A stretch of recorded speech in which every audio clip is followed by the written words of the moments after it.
With me, Evans Champo. And I'm Winifred Efum. With us to translate the news in sign language is Jonathan Intim Dakum. Now, the Vice President, Dr. Mahamudu Bawumia, on Friday afternoon broke the ground for work to start on a $100 million La Beach Road project stretching from the Black Star Square to Tema Community 3. The 26.3 kilometer road will have a 3-tier interchange at the Nungwa barrier and is scheduled for completion in 24 months. Dr. Bawumia said the government is walking its talk of making 2020 the year of roads. He mentioned 5 interchanges under construction, 4 in Accra, 1 in Tamale, and the PTC interchange in Takrady to start before the year's end.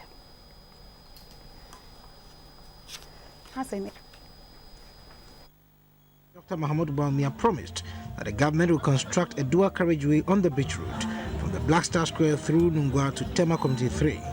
7 months after that promise, the Vice President has broken the ground at the Nungwa barrier for the project. It will no doubt ease traffic on that stretch and ensure the safety of commuters and other road users. It will run through Usu, La, Teshi, Nungwa, Tema Community 3 and Sakumono. Tier 1 of the project will have traffic light management system at the Usu corridor. However, between La Polyclinic and La Beach Hotel, the road widens to a 2x3 carriageway with service road. The section through Teshi and Nungwa will also be widened to a 2x2 dual carriageway to limit the impact of the project on persons along the corridor. Lot 2 of the project will have a 3-tier interchange at the Nungwa barrier near the Junction Mall. The railway bridge at the Sakumono will be widened to allow for a 2x2 roadway with provision made for future expansion of the rail line. The Nungwa Tema Beach Road shall be widened to a 2x2 dual carriageway to tie into the proposed Tema Arterial Roads project. Lot 1 covers 16 kilometers while Lot 2 covers 10.6 kilometers and should be completed in 24 months. Mr. Kwesi Mwakwata is the Minister for Roads and Highways. Let me put on record that adequate provision shall be made for drainage along the entire length of this road. All the roadside drains are going to be covered. Inadequate covers across streams like the Sango and Brekese shall have new bridges built, new modern bridges built. This is necessary to reduce the incidence of flooding and again to promote safety. The Vice President, Dr. Mahamudu Bawumia, said since 2017, more than 500 kilometers of roads have been asphalted. The year 2020 has been declared the year of roads by His Excellency the President. Once this work starts, inshallah, it's not going to stop. It will be finished because it is $100 million road project and the money is there for the completion of the road. He said Ghanaians will see major transformation in the road network by the close of the year. The PTC interchange is going to begin within the next month. We already have the Nungwa interchange about to begin. Then we have 4 interchanges already being constructed, and therefore you will have 6 interchanges happening in the first term of this government. That is unprecedented. It's historic. And all these are mentioning PTC interchange. The money is there. When we start, we will finish them because of the Sino-Hydro facility that has been arranged. Dr. Bawumia said the financing for the project is available and compensation duly paid to all those whose property will be affected. Several farms along the White Delta in the Boko West district of the Upper East region are underwater from the spillage of excess water from the Bagri Dam in Burkina Faso. The dam's spill gates were opened last Monday and has wreaked havoc in Boko West. The large volume of water from the dam is flowing downwards and other areas along the lake are likely to be flooded in the days ahead. Whenever the Burkinabe authorities spill excess water from the Bagri Dam, communities downstream the White Delta suffer. This year, NADMO stepped up its activities to save lives and property. On August 5 this year, it issued a flood alert in the northern part of the country, asking residents to evacuate to safe areas. Officials, including the Director General and the Deputy Director General of Operations, have toured parts of the Upper East region to educate residents living and farming along the White Volta on the need to move. On Friday, all the district NADMO officials in the Upper East and Northeast regions received training on the use of the speedboats, the handling of chainsaw machines, and how to drain water from homes. The Deputy Director of NADMO in charge of operations is Alhaji Abu Ramadan. First and foremost, the whole objective is to take the fear of water out of them, so that when the floodwaters come and they need to help people, it will be easier for them to facilitate and do that. So we are here to train them on taking fear out of them and having a feel of how the water rescue is.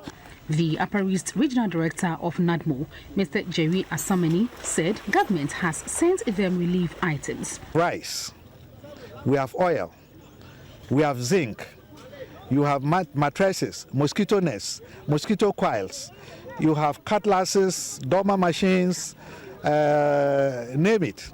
At least things that would assist in disaster fighting, things that would relieve the victims. The Upper East Regional Manager of the Ghana Red Cross Society is Mr. Paul Uma. In training their staff on watermanship, disaster risk reduction, they thought it necessary to invite the society to also bring in her volunteers. According to NADMO, until the water recedes, it will be unable to quantify the devastation.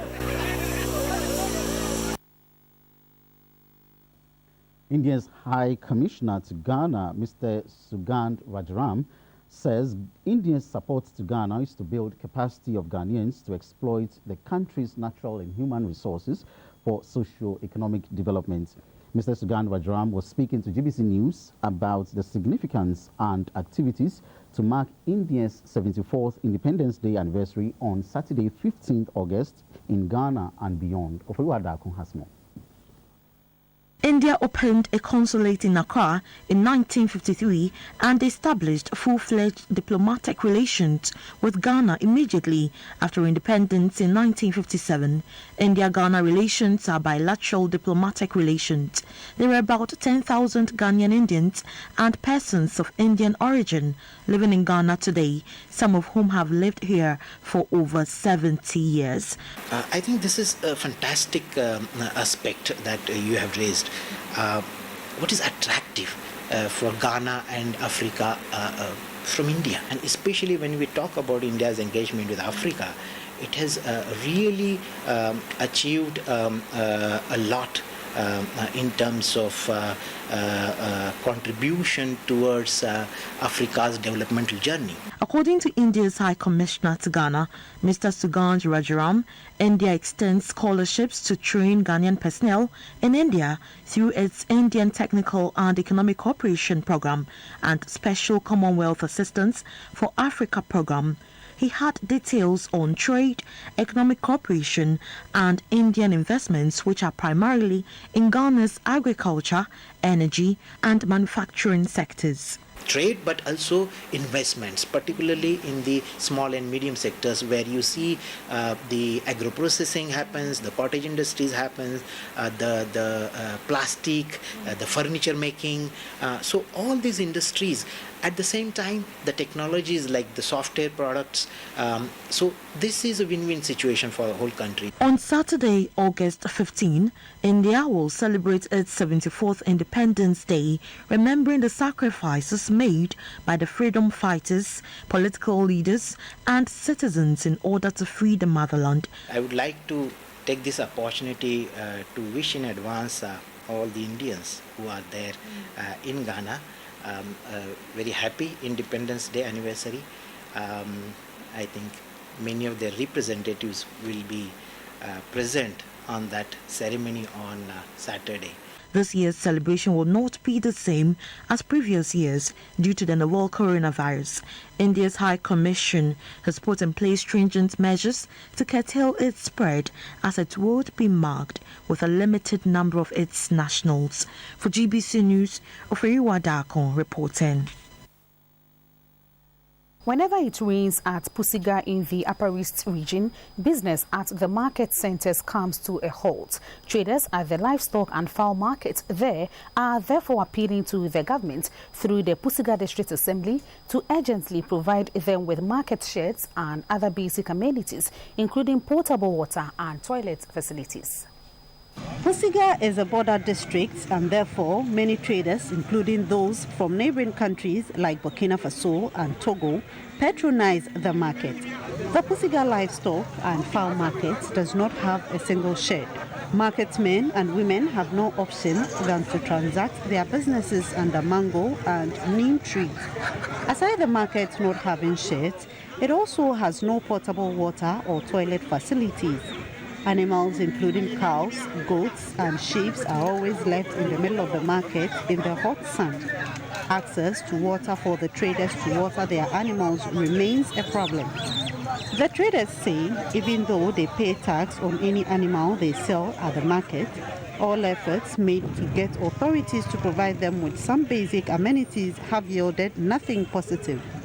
A fowl seller at the Pusiga market, Mr. Benjamin Aidana, was worried about the situation and called on government for urgent assistance. Anytime it is a rainy season, we don't always have a place to sit. So sometimes the rain can kill some of our birds. The situation that we don't have any work doing than the fowl selling. So government should also, this is a self-employment, so government should also look at those sectors. Mr. Abubakar Al-Hassan, who is also in the livestock business at the Pusiga market, said the situation at the market center is having a negative impact on their livelihood. If the rain is falling, we are suffering. We stand by the trees. If the rain go away, then we come out and sell our fowls.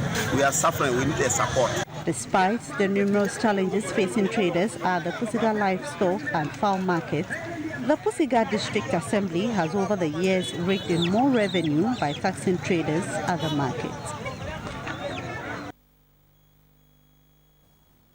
The NDC's vice presidential candidate, Professor Nana Jane Opoku-Agyeman, says a future NDC government will prioritize the provision of skills to the youth to fit in the job market. On GBC's Jura Radio Sunrise Morning Show in Bolgatanga as part of a two-day tour of the region, Professor Opoku-Agyeman denied that the NDC cancelled the book and research allowances for university lecturers and for teachers and nurses trainees. The former Vice-Chancellor and former Education Minister said certain decisions were necessary to absorb more tertiary students. She explained that at the time, government gave 1 year prior notice to the incoming tertiary students that they will only enjoy loans but not the allowances. On day one of her tour in the region, Professor Opoku-Agyeman is meeting with members of TAIN across the various tertiary institutions in the region at the Bolgatanga Nut Hall. She will also pay a courtesy call on the paramount chief of the Boko traditional area and some women groups in the area. She will also proceed to Pusiga to meet with chiefs, opinion leaders and women groups in the area.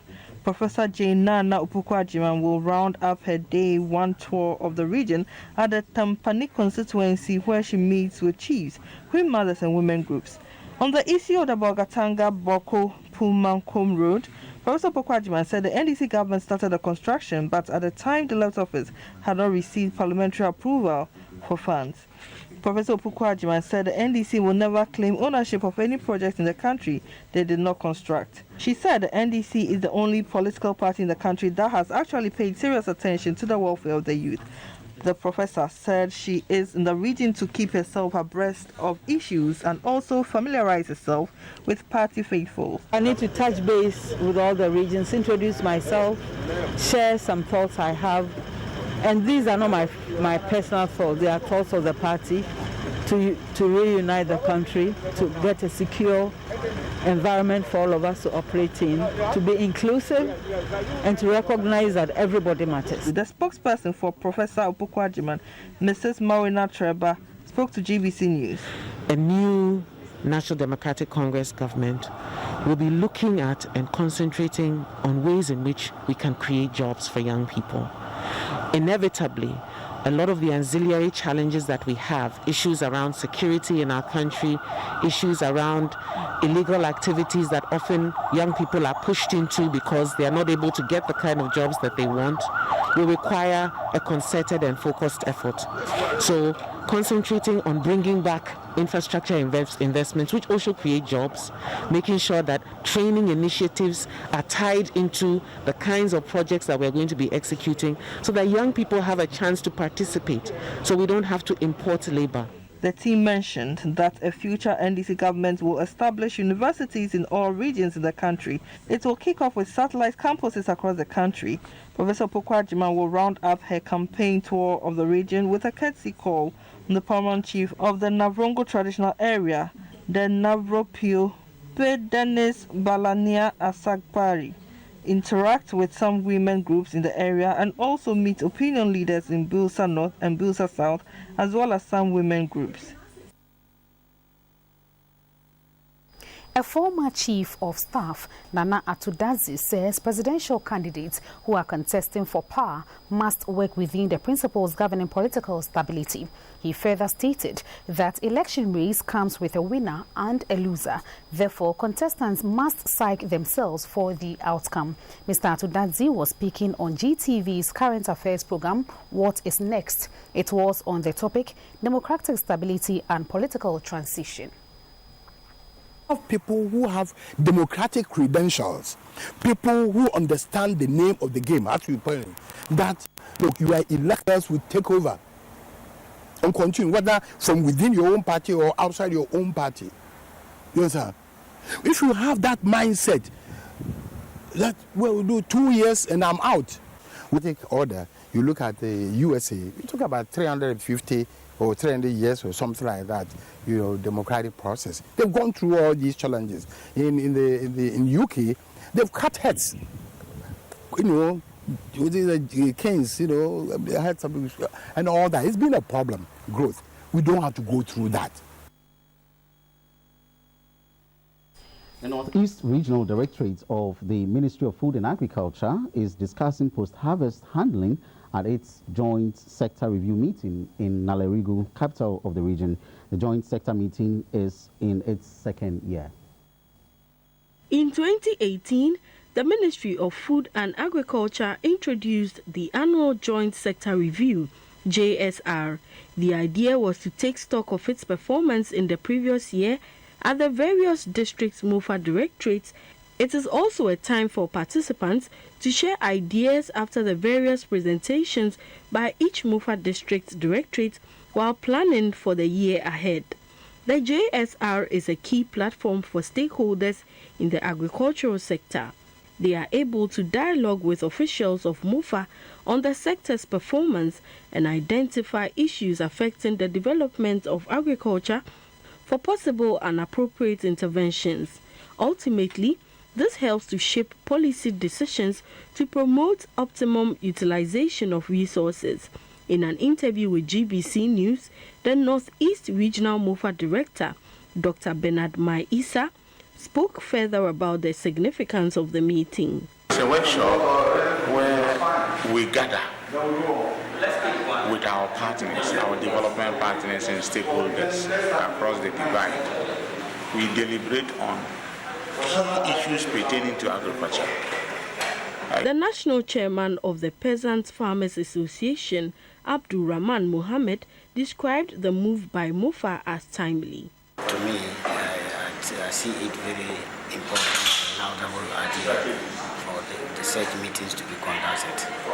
So we have gotten to where we know where we can proceed to, so that at the end of the day, what we are looking is achievement, so that we can achieve our target and our goals. Players in the agri sector from across the 6 districts in the region participated in the maiden edition of the JSR meeting, organized in the newly created Northeast region. and it's the news are live on GBC News. Police in the Upper West region have gunned down 2 suspected armed robbers during a shootout at Tapo in the Naldoli Kalio district. At a media briefing at Wa, the regional police commander DCOP Francis Abuaji Nyako said the police received a distress call that some armed robbers have invaded the community to rob a gold dealer. DCOP Abuaji Nyako said when the police got there, the armed robbers had succeeded in collecting money from the gold dealer. He said the robbers started firing, killing one person and injuring another. The commander said the police exchanged fire with the robbers and killed 2 of them in the process.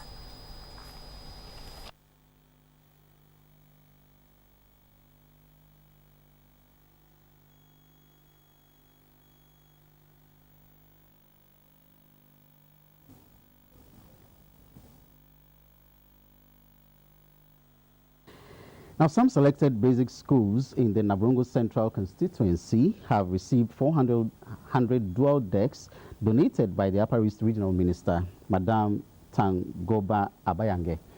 It is to ease congestion and ensure effective teaching and learning.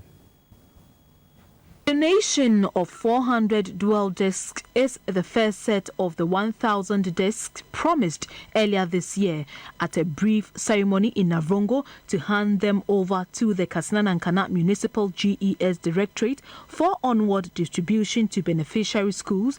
Madam Abayege announced the first ever traffic light to be installed in the Navrongo township. She said the contract had been awarded and there will be a groundbreaking to start work immediately. She said the Bolgatanga Boko Pomakom Road is 50% complete and the Navrongo Naga Road had received approval from the Ministries of Finance and Roads and Highways for work to start. She said the procurement process for the $20 million Saudi fund was ongoing and the final phase of the regional hospital will be completed soon.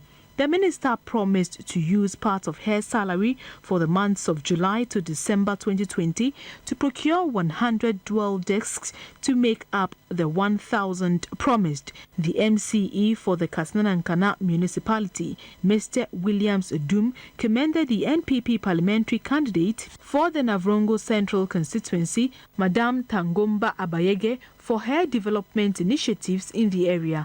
The Katsina-Nankana Municipal Deputy Director of the GES in charge of monitoring and evaluation, Mr. Albert Adenirua, promised that the desks will be properly maintained. The paramount chief of the Navrongo traditional area, Navro Pio P. Dennis Balinia Sagapre, thanked the president for his commitment towards development and appealed for special attention for the construction of the modern theatre at the Navrongo War Memorial Hospital. She was hale and hearty when she left Accra for Lebanon. 11 months later, 28-year-old Latifa Mohammed is back home in a wheelchair. She is back in Ghana, paralyzed. Latifa Mohammed attributes her inability to walk to an ulcer and a fibroid she developed in Lebanon, coupled with the abuse meted out to her by her Lebanese mistress. Latifa was among the second batch of Ghanaian young women evacuated from Beirut to Accra, which was facilitated by the MP for Asin Central, Mr. Ken Ohene Ejapon, some well-meaning Ghanaians, and the government. Latifa's story is one of pain and agony. A fibroid. Because I ran a shot, you know, Omudimi come hospital, and I'm catching almost a mania fibroid. And my boss, no catch on me say, Omoya operation, Terebe, I'm a home bit me at home. And the agent now no Lebanon honor. Or catch on say, so far as I in ye, me ma would dear moon. Adian kumad any day on farm. And Tenya, I will no be send paper be as on my operation. And see, me boss no so him the oil because and sa agent into no name me. And Tina do ni fe. Eja, Eden, me the way Edma, na me the Edma. Me the Edma bedroom baby, I feel me. Adechia, you will a debut or how Munu and so share, say we are would be better with you. arecha me no anso hie na me de agu ayi no na me de atare me yam na ma hye me ntare agusu na me de ye adwuma me de be ye adwuma sa akofom sade be sade be chi edura na adwuma me ntimi nda nte koso sa afi na ebeduru na se na yare no be ye wes ama me fan say ye kan say ade ne be paye ama na pie me to ohun kra enyefe. She says there are thousands of young Ghanaian women still in Lebanon and need to be evacuated. And I'm a beside the cry, I'm a sere. They say, you knew for no mugu honomono. Ya papa ya cho, me yareso, where dear me come to your name. Ya papa ya cho. Won't we a mobo? Nanipa, and come here. And nipa a mobo. Enipa ye koye enye nyina na eba ye agent ni bia so awuton bi ba edi marab na ejisika edie because me masem no ba ye no agent ni ka kire me say omoton me edi ma no entenya de obema ma city free akomi krum da ejise masom kopum embra me contract be endanse na makomi krum. She was grateful to Ghana's ambassador to Lebanon for the support extended to her while in Beirut. Ambassador, Yamishira Papa, a radin to Unquanam, and Yawuntia, and Cane, Yeniha. 3 other ladies arrived back home feeling poorly. This lady gave her name as Grace, but was not prepared to extend grace to the people in Lebanon, whom she alleged maltreated her. Some women treat you bad, they really treat them bad. Yeah, back to my committee 25, they track, no more, they should go back. I want no more energy drink, they should go back. We don't need them. Most of them are arriving or arrived on travel certificates. So we have to authenticate their nationality to be sure if they are indeed Ghanaians. And then other people we received today, I can say for sure that they are all Ghanaians. The arrival of the latest group of over 300 brings to about 600 the number of young Ghanaian women stranded in Lebanon. They've all been sent into quarantine for 2 weeks. Edward Nyakun, reporting for GBC News.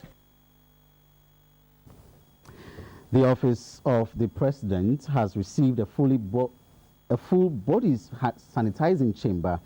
It was donated by Deco Systems Limited, a wholly Ghanaian-owned company which specializes in electrical engineering services. The machine is worth 40,000 Ghana cedis. The sanitizing chamber worth 40,000 Ghana cedis is Food and Drugs Authority approved, and the 3% hydrogen peroxide chemical in it is also sanctioned by the European Union as safe. The Deco Systems chamber is an all-in-one system which sanitizes the entire body and personal belongings of a user after washing and drying of hands in it. The system is mounted at an entrance of the Jubilee House to help fight the coronavirus at the presidency. The managing director of the company, Mr. Kweku Apidu, said after using the chamber, the user is safe and protected for the next 6 hours at least. The Chief of Staff, Mrs. Akosia Fremosepare, thanked Deco Systems for the support. She tested the equipment and said it confirmed the entrepreneurial and innovative spirit of Ghanaians. Turn around. There you go. It doesn't stop automatically. We have business news coming up shortly. Do stay.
Welcome. Time now for the business segment of News Live on GBC News, and I am Dorothy Ajimai. President Akufo-Addo made a whistle step at Zonda Tech Manufacturers of Sinotraks, one of the companies assembling cars in Ghana. The Chief Executive Officer of Zonda Tech Ghana, Madam Yang, commended President Akufo-Addo's government for its foreign investor-friendly policies. On President Akufo-Addo's unannounced visit to Zonda Tech Ghana, the chief executive of the company, Madam Yang, conducted the president around the various sections of the company. Madam Yang said Zonda Tech Ghana is training the Ghanaian to be up to date with the latest technology in vehicle maintenance. She says they are also benefiting from skills transfer. Madam Yang commended President Akufo-Addo, saying in the last 3.5 years, Ghana has become very attractive to investors and was hopeful that this will continue to draw huge financing from the investment community. We are training a lot of people here by teaching them the components of like the gearbox, the engines, even the drivers.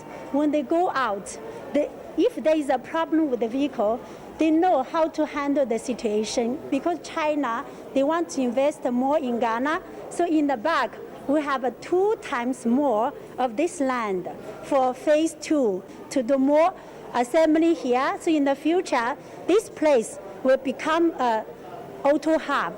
Zonda Tech Ghana is a heavy-duty vehicle trading company offering excellent after-sales service and spare parts. Zonda Tech Ghana partners with most Chinese manufacturers. President Akufo-Addo will on Monday, August 17, 2020, inaugurate and hand over the African Continental Free Trade Area Secretariat building to the African Union Commission in Accra. The handing over ceremony will be attended by the chairperson of the African Union, the newly elected Secretary General of the AFTA, and Government of Ghana functionaries. However, due to COVID-19 protocols, few guests from the public and private sectors have been invited, and the media will join the ceremony via virtual platforms. The AFTA has been signed by 54 countries with a market size of 1.2 billion people and a total gross domestic product of $2.5 trillion. In July 2019, Ghana beat 6 countries to host the AFTA Secretariat during the 12th AU Extraordinary Summit in Niger. You're watching News Hour live on GBC News, and this is the business segment. On the interbank markets, the US dollar is trading at 5 cedis 68 pesos, the pound sterling at 7 cedis 43 pesos, and the euro at 6 cedis 72 pesos. Coming up are the figures and also the prices of gold, cocoa, and light crude from the Commodity Board.